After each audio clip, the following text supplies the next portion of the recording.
देखिए, भारतीय जनता पार्टी और भारतीय जनता पार्टी का कार्यकर्ता 24 घंटे एक्टिव रहता है। संगठनात्मक दृष्टि से देख लीजिए या सामाजिक क्षेत्र में समाज सेवा में कार्य करने से देख लीजिए।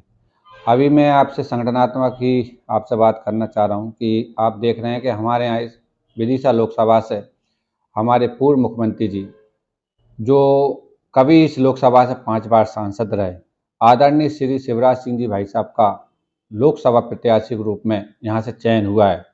आपने देखा होगा जैसे ही केंद्रीय नेतृत्व ने इस सूची जारी करी तो आपने पूरे लोकसभा क्षेत्र में, खासकर हमारे रायसेन की तीनों विधानसभाओं में, रायसेन जिले में काफ़ी उत्साह देखा होगा। अभी जिस प्रकार का उत्साह माननीय शिवराज जी भाई साहब के प्रत्याशी बनने के बाद क्षेत्र में दिखाई दे रहा है, उस आधार पर हम कह सकते हैं कि माननीय शिवराज जी भाई साहब इस सीट से ऐतिहासिक बहुमत से और के साथ साथ प्रचंड बहुमत से जीतेंगे, इसमें कोई संदेह नहीं। अब प्रचंड बहुमत से जीतना है और ऐतिहासिक विजय दिलाना है, तो इसके लिए हम कार्यकर्ताओं को भी कमर अपनी कसना होगी। और इसीलिए मैं, आप देख रहे होंगे, आज आप इस भाजपा कार्यालय में आए, बहुत देर से आप 1 घंटे से यहाँ पर इस कार्यालय में विभिन्न व्यवस्थाओं को देख रहे हैं, तो आपको लगा होगा कि यहाँ भारतीय जनता पार्टी कार्यालय से जितने भी भारतीय जनता पार्टी के संगठन के द्वारा कार्य दिए जा रहे हैं, वह सभी कार्य नीचे तक उतारे जा रहे हैं। अभी हमारा एक कार्यक्रम, बहुत ही महत्वाकांक्षी कार्यक्रम चल रहा है, लाभार्थी संपर्क अभियान। लाभार्थी संपर्क अभियान के अंतर्गत आपने देखा होगा कि एक हमारे कार्यकर्ता प्रत्येक बूथ तक जा रहे हैं। प्रत्येक बूथ पर जाकर केंद्र सरकार की और प्रदेश सरकार की जितनी भी योजनाएं हैं, उन योजनाओं के लाभार्थियों से घर घर संपर्क कर रहे हैं।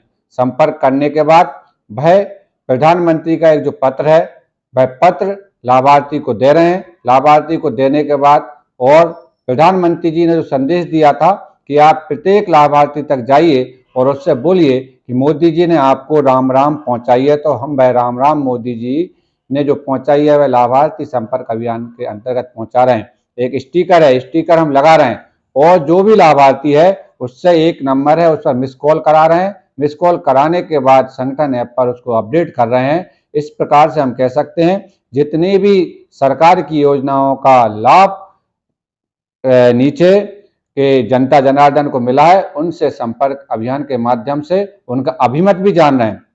आप यकीन मानिए विनीत जी, हमने अभी तक ये देखा, जब हम संपर्क अभियान करने जा रहे हैं तो मोदी जी के नाम से एक स्वतः ही स्फूर्ति है, हमें कहने की जरूरत नहीं पड़ती है।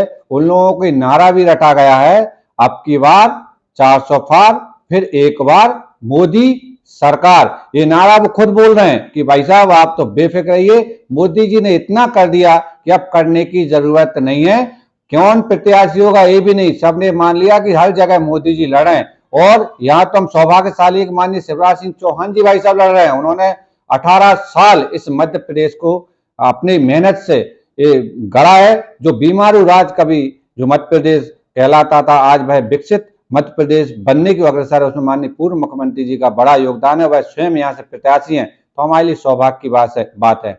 दूसरा, अभी आप देख रहे थे कि हमारी कुछ माताएं बहनें यहाँ पर, हमारी मातृ शक्ति आई हुई थी, तो महिला मोर्चा की बहनें थी। अभी जो हमारा एक अभियान बहुत दिन से चल रहा है, नारी शक्ति बंधन अभियान, उसके अंदर शक्ति बंधन अभियान जो हमारा चल रहा था, वह कार्यक्रम समापन की ओर है। तो इसमें हमारे देश में, प्रदेश में जितने भी एनजीओ, स्व सहायता समूह चल रहे हैं, उन बहनों से संपर्क अभियान था कि उन बहनों तक हमारा संपर्क हमको करना है और सरकार उनके लिए क्या कर रही है उनको बताना है। तो उसी के क्रम में आज बहनों ने देखा होगा कि कहीं बाइक रैली निकाली है, कहीं दौड़ करी है, कहीं इस प्रकार के कई आयोजन उन्हें आज करें।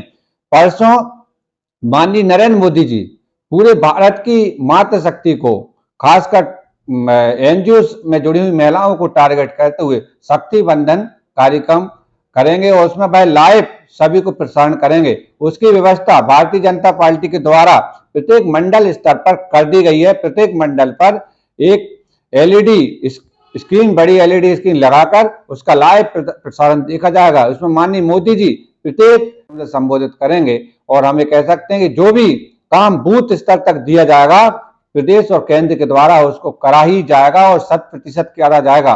और मैं यहाँ पर जिलाध्यक्ष होने के नाते मैं अपने कार्यकर्ता, मंडल अध्यक्ष, बूथ अध्यक्ष, हमारे जिला पदाधिकारी, सभी जनप्रतिनिधि, सभी विधायकों के मेहनत और उनके परिश्रम के आधार पर कह सकता हूं कि रायसेन जिले से भारतीय जनता पार्टी जो 4 विधानसभाएं हैं, 3 हमारी विदिशा में लगती, 1 हमारी नर्मदापुर लगती, चारों विधानसभाओं में यह ऐतिहासिक मत प्रतिशत भारतीय जनता पार्टी को मिलेगा और ये जो मत होगा वह फिर एक बार मोदी सरकार का जो नारा है उसको बुलंद करने में हम हमारा योगदान प्रदान करेंगे। इतना ही मुझे आपसे बातचीत करना थी। आप यहाँ पधारे इसके लिए बहुत बहुत धन्यवाद।